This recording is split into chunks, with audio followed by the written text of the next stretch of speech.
Hello friend, कैसे हैं आप सब लोग।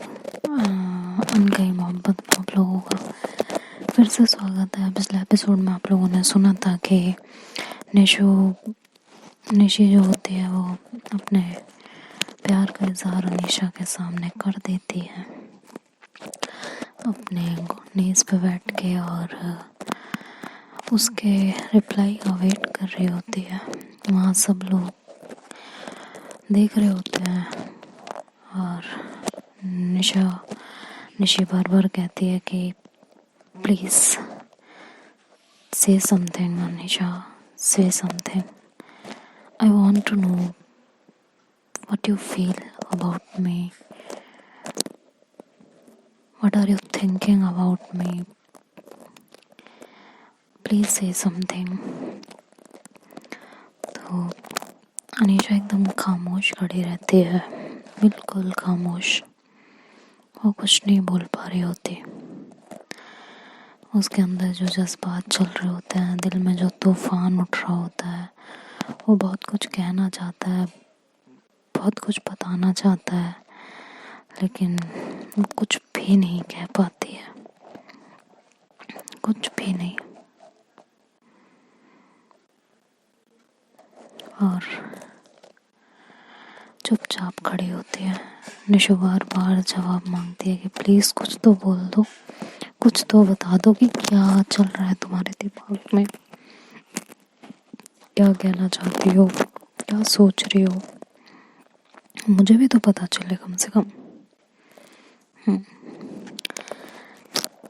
बहुत देर तक उससे क्वेश्चन करने के बाद अनीशा को जोर से हिलाती है, कहती है कुछ बोलो।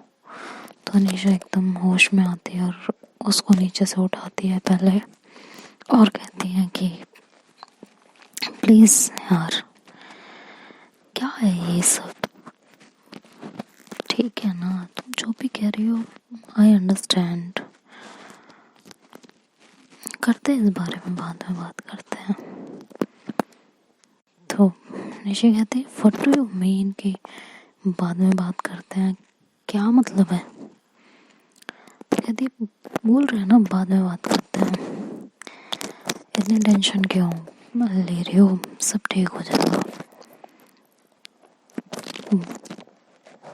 सब ठीक है। तो कहती है Anisha if you have any problem you can tell me right now.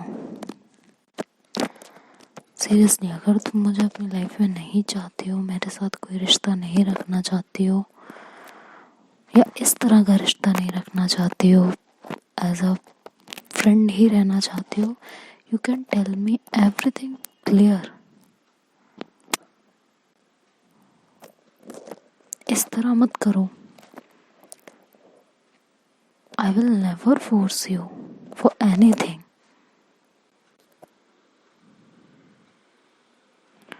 But at least जवाब तो दो, क्लियर तो बोलो। बहुत देर तक अनीशा और निशी में इस तरीके से बातें होती रहती हैं।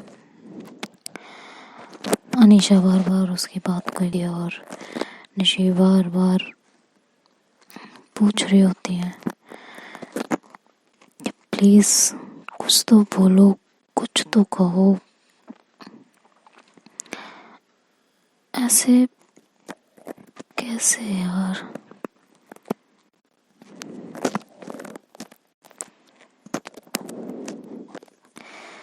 प्लीज ना।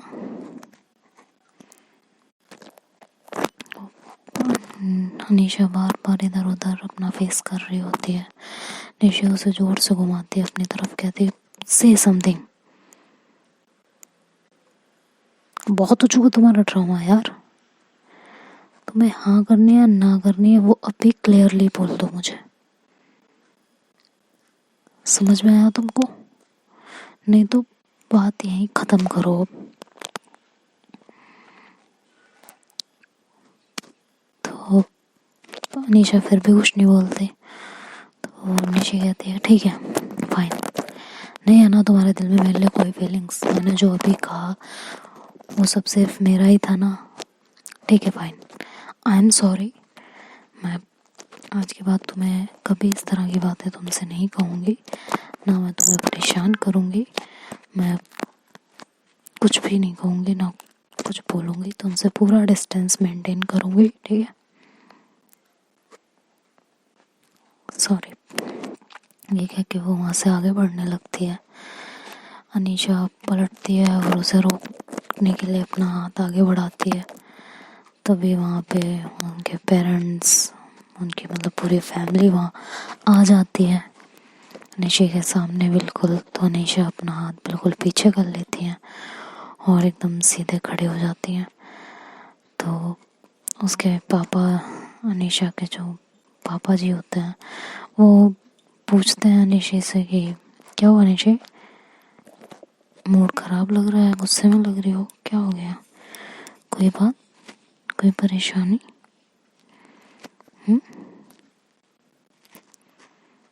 बताओ कोई बात है तो निशी एक बार अनीशा की तरफ देखती है और फिर अनीशा अपने निगाहें नीचे कर लेती है। तो निशी बोलती है नहीं अंकल कुछ नहीं, सब ठीक है, कोई प्रॉब्लम नहीं है,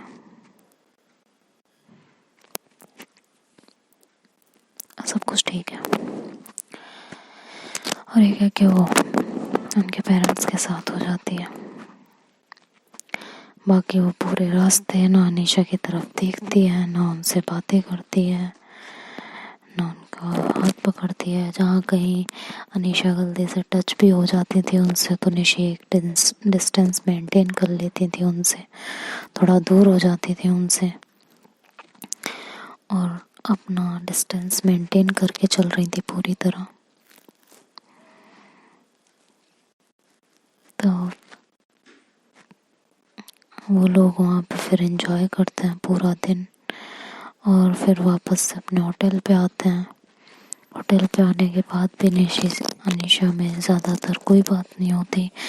निशी रूम भी चेंज कर लेती हैं अपना, वो अनीशा की मॉम वाले रूम में जाके लेट जाती हैं। कहती हैं कि आंटी आज मुझे आपसे बहुत सारी बातें करनी है, मैं चाहती हूँ कि आज मैं आपके साथ रुकूँ, अगर आपको कोई प्रॉब्लम ना हो तो। आंटी बोलती है मुझे क्या प्रॉब्लम होगी, आओ बैठो यहाँ लेटो। तभी अनीशा आती है रूम में और कहती है निशी चलना नहीं है क्या, सोने, वेट कर रही हूँ मैं कब से। तो निशी बोलती है नहीं तुम सो जाओ, मैं आज आंटी के पास रुकूंगी। तो अनीशा को बुरा लगता है, उसकी आंखें भर आती हैं लेकिन वो कुछ नहीं कहती और वो वापस से अपने रूम में चली जाती हैं। और इनका पूरा ट्रिप इसी तरह से ख़त्म होता है। अनीशा को बहुत इग्नोर करती हैं, बिल्कुल एक डिस्टेंस मेंटेन कर लेती हैं और इसी तरह ये लोग वापस घर आ जाते हैं। घर आने के बाद भी जब अनीशा और निशी को एक रात मिलती है रहने के लिए एक ही रूम में, उसमें भी अनीशा निशी से कहती है कि मेरी बात सुनो एक मिनट। निशी कहती है मुझे कोई बात नहीं सुननी, कुछ कहना है तो क्लियर कहो, अदरवाइज रहने दो। तो कहती है यार तुम बात को समझ नहीं रही हो और उस बात का मैं तुमको क्या जवाब दूँ, ये पॉसिबल नहीं है, तुम्हें भी पता है। तो निशी कहती है ठीक है कोई बात नहीं, आई अंडरस्टैंड, और हमारी दोस्ती पे कोई फ़र्क नहीं पड़ेगा इसका। तो ये कह के निशी आगे बढ़ती है और अनीशा को हक करती है, लेकिन कहते हैं ना वो मोहब्बत वाली फीलिंग जब दिल में एक बार आ जाती है तो जल्दी से जाती नहीं है। तो हक करती हैं तो उनके दिल में वो जो फीलिंग होती है वो फिर से जन्म लेती है और वो अनीशा को थोड़ा टाइटली हक कर लेती हैं। तो अनीशा उन्हें धक्का देती है पीछे और कहती है बिहेव योरसेल्फ, मना किया था ना मैंने। तो निशी को थोड़ा हर्ट हो जाता है और वो पीछे हो जाती हैं। तो निशा को सॉरी बोलते हैं और कहते हैं आई एम सॉरी, और जाके वहाँ रूम में जो काउच होता है काउच पे लेट जाती हैं। तो अनीशा कहती हैं I didn't mean that, I am sorry, पता नहीं मुझे अचानक से क्या हो गया था। तुम बेड पे सो सकती हो मेरे साथ, तो इतना लोड लेने की ज़रूरत नहीं है, यहाँ आके सो जाओ। तो वो कहती है कि नहीं ठीक हूँ मैं यहाँ पे, तुम बेड पे सो जाओ। तो अनीशा उन्हें बहुत समझाते हैं, तो निशी कहते हैं कि प्लीज़ यार गिव मी सम टाइम, तुम बेड पे सो जाओ, मैं यहाँ सो जाऊँगी, कोई दिक्कत नहीं है। तो अनीशा फिर बेड पे लेट जाती है, लेकिन नींद तो दोनों में से किसी को नहीं आती। दोनों का ही दिल एक दूसरे के लिए तड़प रहा होता है, मचल रहा होता है। एक दूसरे के दिल में एक दूसरे को पाने की जो ख्वाहिश होती है वो बहुत होती है, लेकिन अनीशा अपने आप को बहुत रोक रही होती है कि अगर अभी करीब चली गई, बाद में कोई नहीं माना तो मैं रह नहीं पाऊंगी। बहुत सारी चीज़ें उनके भी दिमाग में चल रही होती हैं। वो ये सोचती है कि अभी थोड़े दिनों के लिए पास आऊँ, बाद में सब हमें एक दूसरे से दूर कर दे तो ये भी इनके लिए ठीक नहीं होगा, फिर ये कैसे रहेंगे। जो भी है, बहुत सारी चीज़ें उनके दिमाग में चलने लगती है।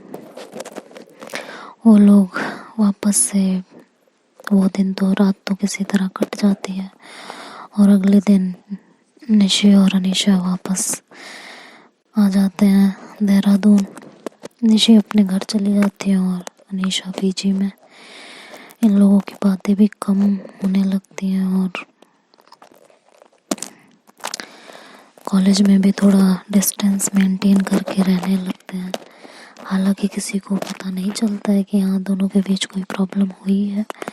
सबके सामने ये बहुत अच्छे से बिहेव करते थे, लेकिन जैसे ही अकेले में होते थे तो एक डिस्टेंस मेंटेन कर लेते थे। ऐसे ही इनकी ज़िंदगी चलने लगी और काफ़ी टाइम बीतता रहा। एक दिन निशी को किसी काम से अनीशा के पीजी जाना पड़ा। उन्हें कुछ बुक्स वगैरह लेनी थी, तो अनीशा के पीजी गई। वहाँ वो अकेली थी अनीशा, तो उन्होंने डोर नॉक किया। अनीशा ने देखा कि निशी है सामने, तो पूछा हाँ बताओ क्या हुआ। तो निशी बोलती है कि मुझे वो बुक लेनी थी, प्लीज़ वो दे दो बस। तो अनीशा बोलती है अरे अंदर तो आओ यार। तो कहती नहीं मैं बाहर ही ठीक हूँ, तुम दे दो, अंदर आके क्या करना है, जो भी है मुझे दे दो। तो कहती है बट आ तो जाओ। तो कहती है नहीं। तो अनीशा निशी का हाथ पकड़ के अंदर खींच लेती है। तो निशी को कहती है बैठ जाओ यहाँ पे। तो निशी नहीं बैठती है, कहती है बुक दे दो, मुझे जाना है, मुझे काम है बहुत सारा। तो अनीशा बोलती है यार तुम इतना दूर दूर क्यों भाग रही हो, हद नहीं हो गई है तुम्हारी। उस दिन जो हो गया मेरे से वो गलती से हो गया ना, उस बात को ख़त्म कर दो, उस बात को लेके बैठी ही रहोगी या। तो कहती है नहीं वो बात नहीं है, तुम बात को और बढ़ा रही हो बस। तो इतना क्यों अब यार। तो निशी कहती है कि मैं कहाँ कुछ दूर भाग रही हूँ, मैं तो वही कर रही हूँ जो तुम्हें चाहिए था, तुम ही हमेशा मुझसे दूर भागती रहती थी। तो निशा कहती है अच्छा ठीक है ना यार, छोड़ो ना अब इस बात को। और कह के वो निशी को हक करने लगती है कि यार देखो मैं तुम्हारे बिना नहीं रह सकती हूँ, सो प्लीज़ उस बात को ख़त्म करो ठीक है, और हम जैसे पहले थे वैसे ही हो जाते हैं ना प्लीज़। तो वो अनीशा निशी को हक करने लगती हैं, तो निशी उन्हें एकदम से दूर कर देती हैं। तो निशा कहती है क्या हो गया यार, छोड़ो ना, और फिर से ऐसे हक करने के लिए आगे बढ़ती हैं। तो निशी फिर से दूर कर देती हैं एकदम, कहती हैं कि क्या है यार, तुम क्या समझती क्या हो खुद को, मुझे ये बताओ। मतलब तुमने समझ क्या रखा है, जब तुम्हारा मन करेगा तुम मेरे करीब आओगे, जब मन करेगा तुम मना कर दोगे। मुझसे ना अब जितना हो सके तुम दूर ही रहो, क्योंकि ये ना बार बार मेरे से नहीं होता है, मेरे भी इमोशंस हैं, प्यार करती हूँ मैं तुमसे, नहीं रहा जाता तुमसे दूर, और एक डिस्टेंस बनाती हूँ तो तुम बार बार ब्रेक क्यों करने लगती हो। तुम्हारे दिल में मेरे लिए फीलिंग्स नहीं है, इट्स ओके फाइन। तो मैंने तुमसे दोस्ती तो नहीं ख़त्म की है ना, लेकिन जो डिस्टेंस मेंटेन कर रही हूँ उसे मेंटेन तो करने दो। I have feelings for you, और तुम मेरी फीलिंग्स को ही नहीं समझ पा रही हो। प्लीज़ मुझसे दूर रहो, जितना हो सके उतना दूर तुम भी रहो और मैं भी रहूँगी तुमसे। सो प्लीज़, तुम कभी नहीं समझ सकते हो मेरी फीलिंग को, तो ये करना बंद करोगे। जब तुम्हारा मन आए तो मेरे क्लोज आओ, और जब तुम्हारा मन आए मुझे धक्का दे दो। ये सब करने की मेरे साथ तुम्हें बिल्कुल भी ज़रूरत नहीं है, बिल्कुल भी नहीं।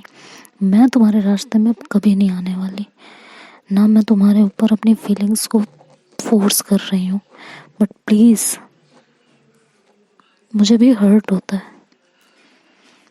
जो करना है उसे तरीके से करो, अदरवाइज एकदम छोड़ दो।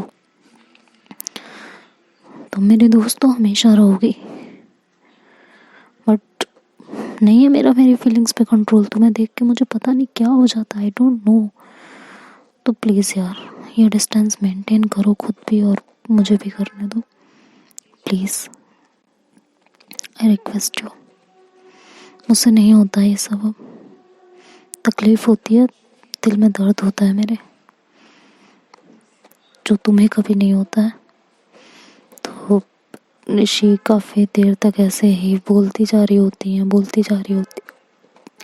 तो अनिशा उनका फेस पकड़ती है और उनके होठों पे अपने होठ रख देती हैं और उन्हें किस करने लगती हैं।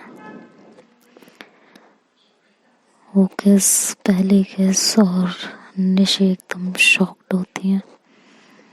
तो देखते हैं अब आगे ये स्टोरी क्या मोड़ लेती है। अभी तक अनिशा ने अपने दिल की बात तो कही नहीं है। चलो देखते हैं आगे क्या होता है इस स्टोरी में। Bye bye, take care.